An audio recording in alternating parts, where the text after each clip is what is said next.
안녕하십니까. 더비홈 여러분, 국가공인 직업상담사 2급 2차 대비 기본 골격서인 슈퍼노트 학습 시간입니다. 오늘은 교재 위치가 167페이지의 상단에 있는 그 양가로 9번 표집 오차부터 설명하겠습니다. 우리가 지난 시간에는 측정의 표준 오차라고 하는 것을 설명해 드렸고요.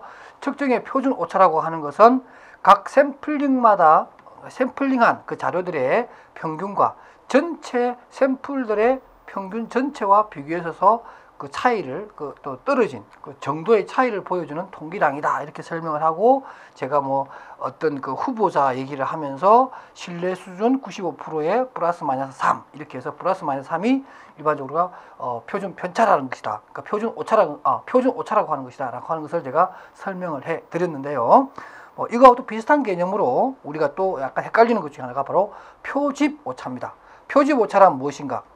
일반적으로 표집 오차라고 하는 것은 우리가 이론적으로만 우리가 얘기하는 것들입니다. 그러니까 우리가 가장 좋은 방법은 어떤 자료의 어떤 평균을 아는 방법 중에 제일 좋은 것은 그 자료 전체, 모집단 전체를 들여다보면 제일 정확한 평균이 나오겠죠. 그러나 우리 현실적으로 그렇지 못하기 때문에 샘플링이라고 하는 것을 통해서 샘플을 만들어서 보는 거잖아요. 그죠? 일부를 탁 떼서 보는 겁니다. 그러니까 전체를 보지 않고 일부를 보기 때문에, 다시 말해서 샘플링을 하기 때문에 또는 전수조사가 아니기 때문에 생길 수밖에 없는, 표본을 추출함으로써 생길 수밖에 없는 오차를 우리는 표집 오차라고 한다. 이건 이론적인 내용이고요. 그래서 이러한 표집 오차가 생기지 않으려면 최소한, 그러니까 생기지 않을 수는 없고요. 가장 최소화하는 방법이 어떻게 되느냐 하는 부분에 대해서 제가 바로 그 밑에 보기 바로 밑에 또 해놨습니다. 즉 표집 오차라고 하는 것은 데이터를 수집할 때 생기는 오차이며, 찾으셨나요? 또한 이러한 표집 오차는 줄일 수 있는데 어떻게 줄이냐면, 표본의 크기를 클수록 그 모집단에 가까울수록 표집이 크면 어떤 오차를 최대한 줄일 것이고, 그리고 표본의 분산이 작을수록 작아지면 또 그러니까 분산이 적을수록 표본의 분산이죠. 표본의 분산. 예를 들면 말하는 것처럼 그 어떤 자료의 표짐을 얘기하는 것이 아닙니다. 그랬을 때 더더욱더 정확한 오차를 줄일 수 있는 그런 결과가 될 것이고, 그래서 표집 오차라고 하는 것은 분산의 정도라든가 표본의 크기라든가 표집 방법, 이 세 가지입니다. 꼭 기억하십시오. 표집 오차를 줄이는 방법은 자료의 분산 정도, 그 다음에 표본의 크기, 표집 방법에 따라서 달라진다. 이렇게 여러분 세 가지 꼭 기억해 주시기 바랍니다.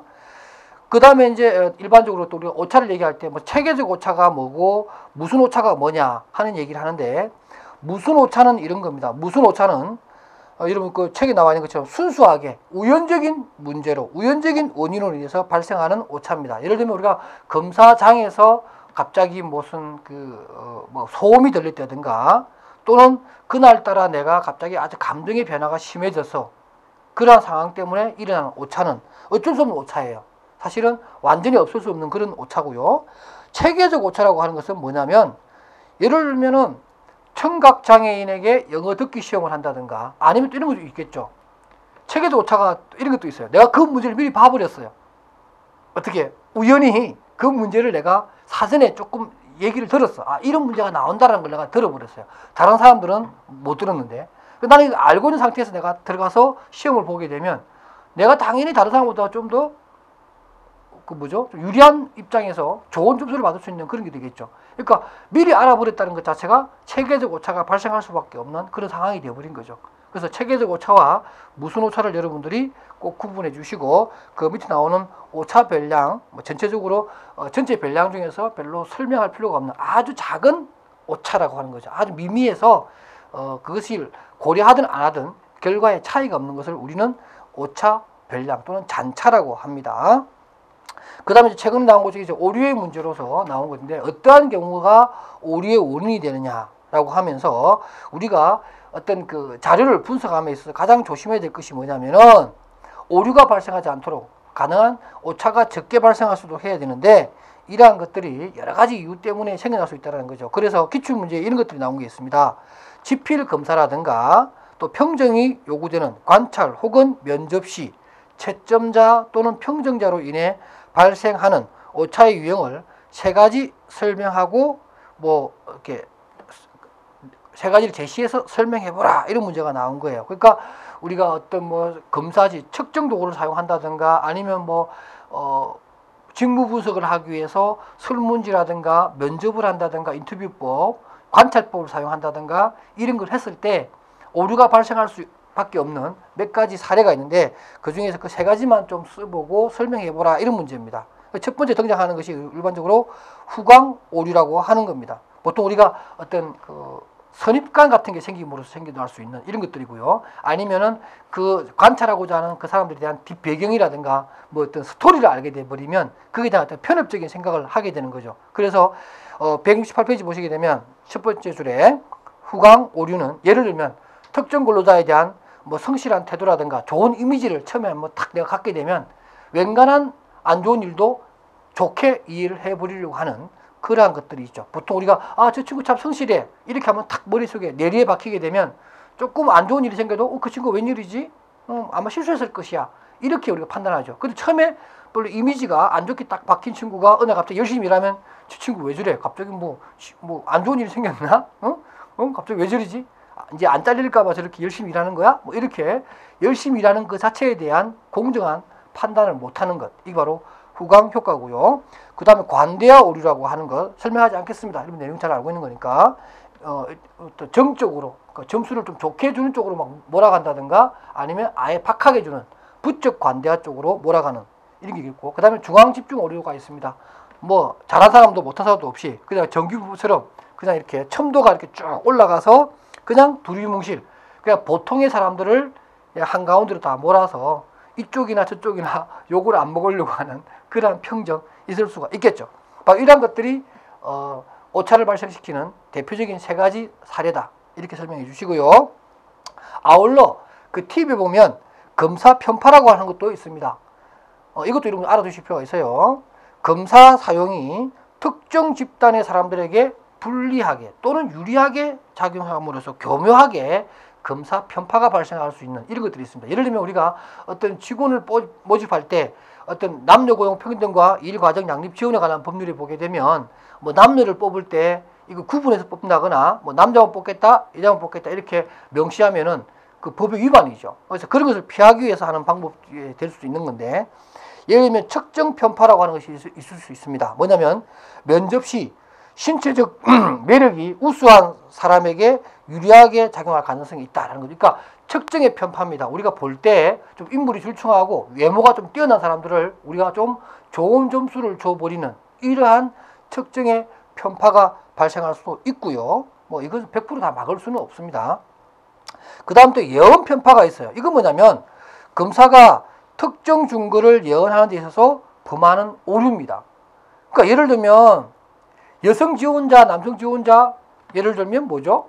구분하지 않습니다. 그런데 어떤 우리가 가중치를 줄 때 여성 근로자에게 가중치를 좀 불리하게 주는 겁니다. 예를 들면 그런 거죠. 똑같이 뭐 남녀를 뽑는다 해놔놓고 키가 1m 75 이상에게는 뭐 예를 들면 가중 점수를 1점을 더 준다든가 아니면은 뭐 또 이렇게 체중 뭐 55kg 이하인 사람에게 더 준다든가 이렇게 함으로 해서 예를 들면 키 같은 경우가 그런 거예요. 그러면 그 어떤 여성에게 불리한 어떤 항목 있잖아요. 평가 항목에. 그죠? 그런 것에다가 뭐 야근을 뭐 더 할 수 있다든지 아니면 지방 근무를 할 수 있다든지 이런 항목에다가 가중치를 더 주는 거죠. 그렇게 함으로 해서 보기에는 뭐예요? 남녀 불평등이 아니지만 가중치라고 하는 점수를 보게 되면 교묘하게 여성 근로자에게 좀 불리한 쪽에 판단이 생기게끔 하는 이런 어떤 항목을 집어넣는 거죠. 이걸 갖다 우리가 예언 편파라고 합니다. 그래서 이런 것들을 우리가 회귀방정식을 보면 여러분 회귀방정식이라는 걸 한번 들어보셨을 거예요. 통계치에 보면 많이 나오는 건데 아닌 듯 하면서도 결과적으로 전체적으로 다 보면 뭐 남성에게 유리한 쪽으로 이렇게 점수가 붙어 있는 또는 평가 기준이 붙어 있는 이런 모양새를 보여주게 됩니다. 그래서 그 부분만 보면 잘 모르는데 전체를 보게 되면 여성에게 불리하게 만들어져 있는 어떤 그런 항목들 이러한 것들로 인해서 생겨나는 편파, 여성 집단에게 불리하게 짜여져 있는 그러한 방법으로 검사를 사용한다 이럴 수가 있겠죠. 이런 경우가 바로 예언 편파라고 합니다. 측정 편파와 예언 편파라고 하는 거 구분해서 여러분 꼭 알아두시기 바랍니다. 타당도에 관한 얘기는 제가 여러분들 많이 설명이 좀 된 거니까 넘어가고, 우리가 조금 더 눈여겨봐야 될 부분은 슈퍼노트에서 조금 더 깊이 봐야 될 것들은 이 시간을 통해서 좀 더 깊이 설명하겠습니다. 170페이지 볼까요? 거기 보면 구성 타당도에 관한 얘기가 나오면서 수렴, 우리가 보통 뭐 집중 타당도라고 하기도 하고 변별 또는 판별 타당도라고 하는 것들이 있는데, 이 두 가지 방법이 또 구성 타당도를 확인하는 방법 중에 하나입니다. 특히 이 수렴과 변별 타당도를 확인하는 방법 중에는 바로 MTMM이라고 해서 중다 특성, 중다 방법, 행렬표를 사용해서 알아보는 방법인데요. 기출문제에서 여러 번 나왔지요. 그래서 일단 여러분들이 수렴 타당도와 변별 타당도는 뭐냐 하는 것들은 상관관계의 높고 낮음으로 일단 구분해서 개념을 적으시고, 어떻게 하는 게 MTMM이냐? 그러면은 171페이지로 가겠습니다. 그 절차에 보면 이런 게 있어요. 제일 첫 번째 줄입니다. MTMM이란 둘 이상의 특성을 둘 이상의 방법으로 측정할 때 그 결과를 분석하는 방법으로, 동일한 특성을 서로 다른 방법에서 측정한 후 이들 방법을 통해 측정한 결과 사이에 어느 정도 상관관계가 있는가를 알아보는 방법입니다. 그래서 제가 그 밑에 이렇게 해놨어요. 둘 이상의 특성을 둘 이상의 방법으로 측정할 때라고 해놔서 이 세 가지 방법을 씁니다. 예를 들면 동일한 특성을 가지고 있는 두 개를 이질적인 방법으로 살펴보고요. 그 다음 또 이질적인 특성을 동일한 방법으로 살펴보고, 그러니까 각각 다른 결과가 나와야 되는 거예요. 동일한 특성을 이질적인 방법으로 했으니까 두 가지 방법을 했으니까 두 가지의 결과가 달라야 되겠죠. 마찬가지입니다. 이질적인 특성을 가지고 있는 것을 동일한 방법으로 했을 때도 역시 똑같이 이질적인 방법으로 이질적인 결과가 나와야겠죠. 그죠? 둘 다 이질적인 내용이니까.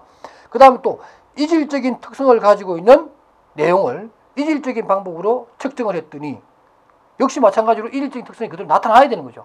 이렇게 알아보는 방법입니다. 그러니까 우리가 개념적으로 설명해 버리면은 좀 이해가 잘 안 되는데, 동일한 특성을 이질적인 방법으로 봤다. 그러면 어떻게 되는 거예요?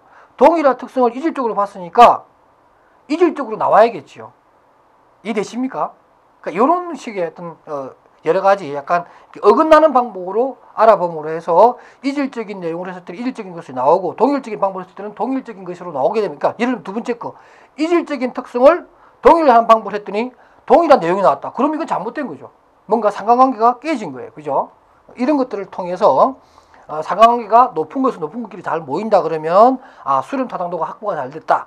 그 다음에 상관관계가 낮은 것끼리 잘 모여있다 이러면 이건 또 변별 타당도가 잘 확보가 되어 있는 것이다. 그렇게 해서 전체적으로 이 검사지는 또는 이러한 자료 수집 방법은 구성 타당도가 잘 확보가 되어 있다. 이렇게 우리가 결론을 내릴 수 있다. 이런 얘기입니다. 그래서 MTMM에 설명할 때 둘 이상의 특성을 둘 이상의 방법으로 측정할 때 이렇게 함으로 해서 상관관계의 변별과 수렴을 알아보는 방법이다. 이렇게 여러분들이 답안을 정리하시면 되겠습니다. 그 다음에 이제 또 우리가 기존 교과서에서 많이 다루지 않지만 충분히 2차에서 나올 만한 문제가 바로 171페이지 아랫단에 있는 구인타당도를 위협하는 요소입니다. 자, 우리가 구인타당도 확인하는 방법으로서는 발달적 변화라든가 수렴 변별 타당도를 알아보는 방법, 그 다음 또 요인 분석과 같은 우리가 많이 쓰는 이런 방법들이 있고 실험적 개입도 있습니다.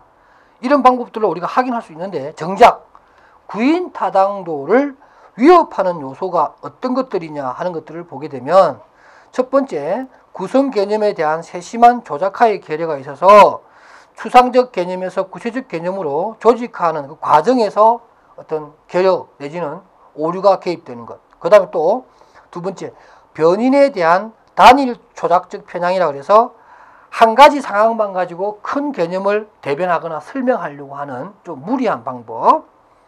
그 다음에 또 세 번째는 뭐냐면 한 가지 측정 방법만을 사용해서 생겨나는 내용. 이것은 내담자의 반응 경향성으로 인해서 결과가 왜곡됩니다. 그러니까 내담자가 그냥 귀찮으니까 예 아니요 이렇게 하나씩 답을 한쪽으로만 이렇게 치우쳐서 해버리는 경우가 생길 수 있다. 이런 얘기고요. 그 다음 또 172로 가게 되면 평가받는다는 것을 의식을 하게 되면은, 그죠? 내담자가 사실 사전에 정보가 없어야 되는데 사전 정보를 가지고 있음으로 해서 약간은 뭐랄까 오류가 발생할 수 있겠죠. 아까 우리가 그런 것에 있었습니다. 우리 지난 시간에 뭐 체계적 오차 같은 거 이런 것이 개입되면 안 된다. 그런 얘기가 되겠고요. 그다음 또 어떤 게 있을까요? 예를 들면 뭐 8번 같은 경우도 있겠죠. 여러 처치들 간의 상호작용으로 인해 무엇 때문에 결과가 발생했는지를 알 수 없을 경우가 있습니다. 이게 우리가 일반적으로 우리가 그 통계 같은 것을 배우게 되면은 여러분들이 이런 게 있어요. 예를 들면 이제 어떤 대학생이 취업에 성공을 했습니다. 또는 어떤 사람이 월급이 굉장히 높아요. 월급이 높은데, 그러니까 어떤 예를 들면 회사의 대기업의 어떤 부장의 월급을 급여 수준, 연봉 수준을 우리가 조사합니다. 왜 이 사람이 연봉이 높은가에 대해서 연구를 하는데, 이 사람이 대기업의 어떤 간부 직원으로서 예를 들면 부장입니다. 부장이기 때문에 월급이 높은 것인지, 부장이 되기 위해서 이 사람의 어떤 출신 학교라든가 인맥이라든가 이런 것들이 또 작용이 되어서 이 사람이 부장이 됐단 말입니다. 그러면 도대체 이 사람이 부장이기 때문에 연봉이 높은 것인지, 부장이 되기 위한 어떤 학교 수준이라든가 전공 일치도라든가 아니면 어떤 선후배 관계 어떤 인맥이라든가 이것이 연봉에 영향을 미친 것인지를 잘 모를 수가 있어요. 그렇죠? 그러한 차이점이 있습니다. 그래서 우리가 그걸 또 구분해내는 통계학적인 방법이 있는데 바로 그런 얘기입니다. 여러 처치들 간에, 여러 변수들 간에 어떤 변수가 결과에 직접 영향을 미친 것인지, 어느 변수가 그 결과의 직접적인 원인인지를 잘 구분하지 못할 수가 있습니다. 이럴 때 우리가 일반적으로 이러한 구성타당도를 위협하는 요소가 될 수 있다. 이런 얘기입니다. 그 다음에 172페이지에 보면은 중구의 왜곡, 중구 오염과 결핍이라고 하는 두 가지 개념으로 씁니다. 그래서 실제 중구가 개념 중구를 잘 반영하지 못하는 경우에 일어나는 것이 중구 왜곡인데, 이러한 중구 왜곡에는 꼭 필요한데 없는 결핍이 있을 수 있겠고요. 개념 중구와 상관없는 엉뚱한 것이 들어가 있는 그러한 중구 오염의 개념도 있습니다. 중구 오염이나 중구 결핍은 둘 다 구성 타당도를 위협하는, 또는 구성 타당도의 어떤 그런 정확성, 구성 타당도의 가치를 떨어뜨리는 그러한 원인이 됩니다. 자, 그래서 개념 중구와 실제 중구가 한 번 시험에 나온 적은 있는데요. 아주 길게 설명해야 되는 문제라 앞으로 이런 문제는 안 나올 것이니까 제가 넘어가도록 하겠습니다. 그 다음에 113페이지 나오는 중거 타당도에 관련된 예언 타당도와 동시 타당도에 관한 얘기, 그렇지만 어렵지 않기 때문에 제가 넘어가도록 하겠습니다.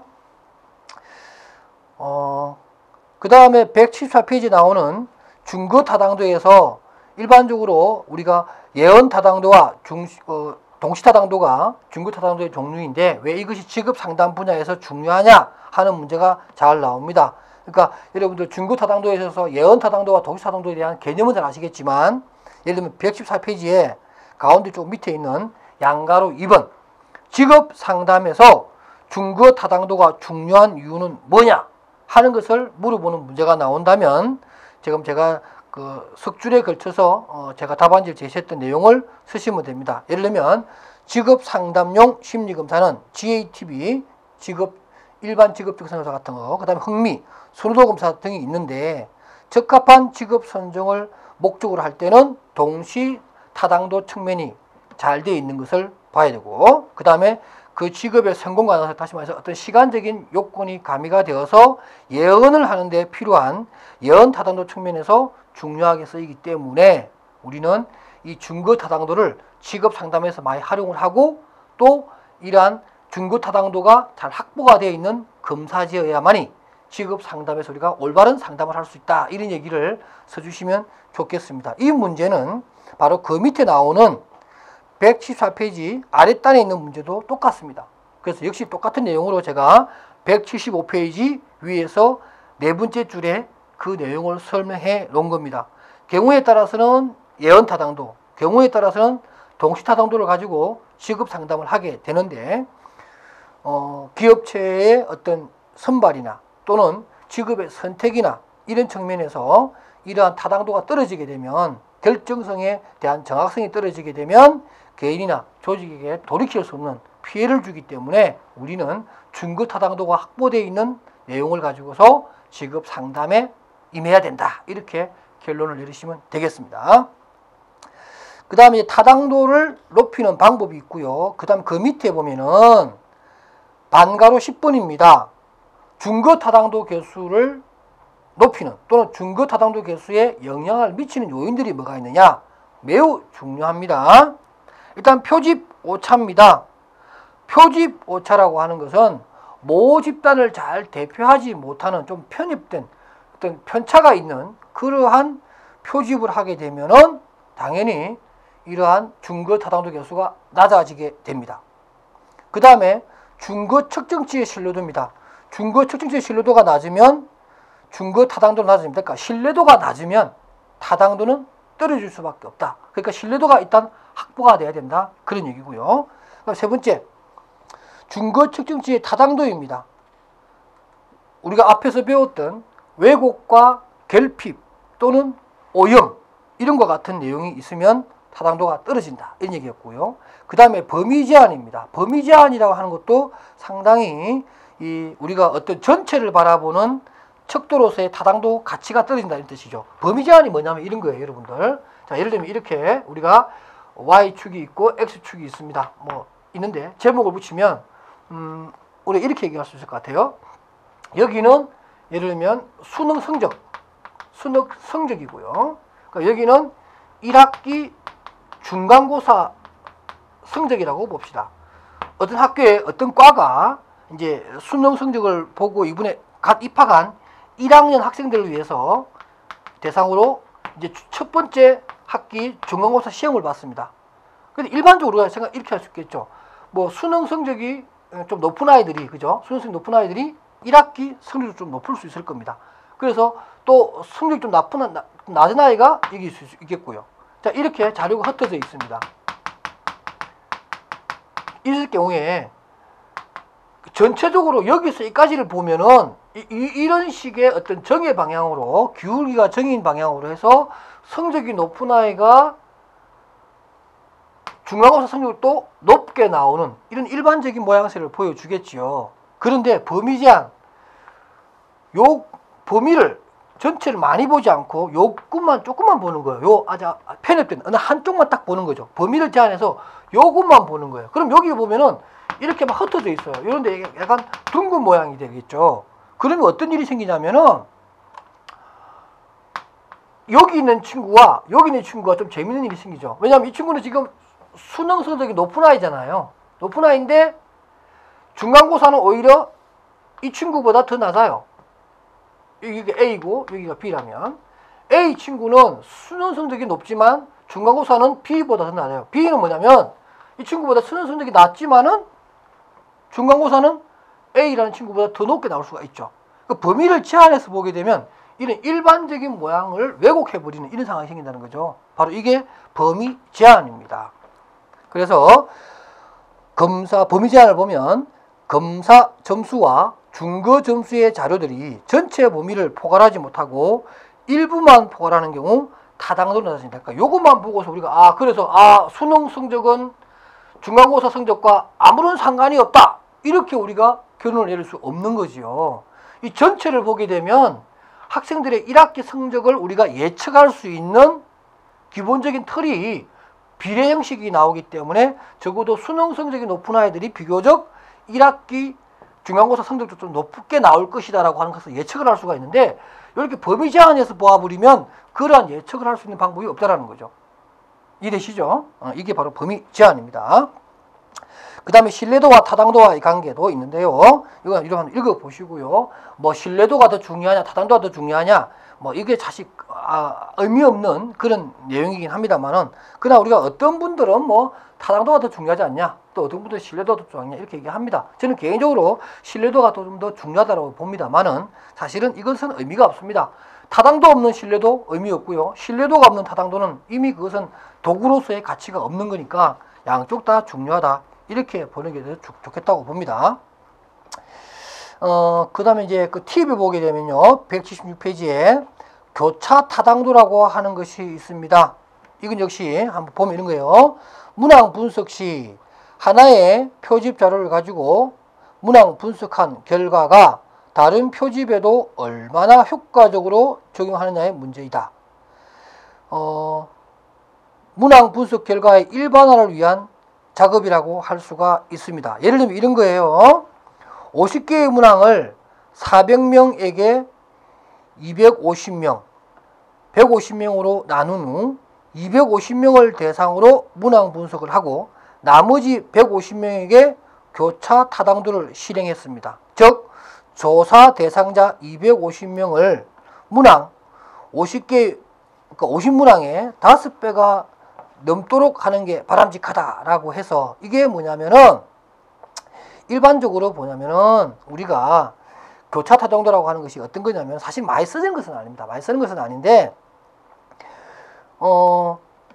그 문항 수하고 조사 대상자 수하고를 여러 비율로 나누어서 실시해 보는 거예요. 근데 그 결과가 그 나눈 비율만큼 딱딱딱 떨어지게 되면 이 교차 타당도가 확보가 됐다라고 보는 거죠. 이해가 되십니까? 그러니까 문항 자체가 대상자 숫자하고 우리가 나누는 문항 숫자하고 뭐 5배도 해보고 2배도 해보고 10배도 해보는 거예요. 근데 그 결과가 그 나눈 배율만큼 떨어져지면 아 이것은 교차 타당도가 잘 확보가 돼 있다 이렇게 보는 방법입니다. 뭐 잘 쓰는 방법은 아닙니다만은 이런 개념도 있다 이렇게 한번 여러분한테 알려드리는 것이고요. 그 다음에 검사의 표준화 너무너무 잘 나오는 문제입니다. 간단한 문제이긴 하지만 시험에 잘 나오는데 그래도 여러분들이 뭐가 검사의 표준화고 표준화된 검사의 특징이 뭐냐 어떤 검사지가 표준화됐다고 볼 수 있냐 이런 문제 충분히 나올 수 있어요. 그러니까 여기 보면 그 동그라미 2번입니다. 표준화된 검사 또는 측정 도구의 특징을 여러분들 알게 쓰게 되면 이런 게 확보가 된 게 검사의 표준화다 이렇게 쓰면 되는 겁니다. 그래서 예를 들면 검사의 목적이라든가 측정에 대한 내용을 비교적 명확하게 사전에 마련되어 있고 그 다음에 신뢰도와 타당도가 당연히 확보가 되어 있어야 되며 표준화된 방법 실시하는 방법에서 표준화된 방법이 확보가 되어야 되고 채점의 어떤 표준화 방법부터 제시가 되어 있어야 되고 뭐 해석을 위한 지침이 마련되어 있어야 되고 또 검사 개발 과정이라든가 검사에 대한 검사 양호도에 대한 정보가 사전에 정보가 되어 있습니다. 그러니까 여러분들 어떤 검사지 보면 앞부분에 이 검사지가 어떻게 규준이 만들어졌고 어떻게 표준 방법 표집을 어떻게 했으며 뭐 파일럿 실험 그러니까 뭐 실험 검사를 어떻게 했으며 쭉 이런 내용들의 설명이 나와 있어요. 그래서 또 실시는 어떻게 해야 되며 뭐 몇 분 정도 걸려야 되며 어떤 곳에서 검사를 실시해야 된다. 사전에 뭐 예시를 한번 한다든가 안 한다든가 사전에 어떠한 내용들을 설명해 줘야 된다든가 하는 것들을 아주 자세하게 친절하게 잘 마련되어 있는 이러한 검사지를 우리가 표준화된 검사라고 한다. 이렇게 보시면 되고요. 표준화의 특징, 내지는 표준화의 요건들을 설명하라. 이런 문제가 나오면 A에서 G까지 한 5개 정도만 여러분들이 암기해서 쓰시면 되겠습니다. 자, 이렇게 해서 오늘 또 검사의 표준화, 또 표준 검사까지 학습을 했습니다. 다음 시간에는 검사도구 개발뿐만 아니라 또 문항 분석에 관한 얘기를 좀 하면서 이 어려운 앞부분을 마무리하도록 하겠습니다. 여러분 오늘도 수고하셨습니다.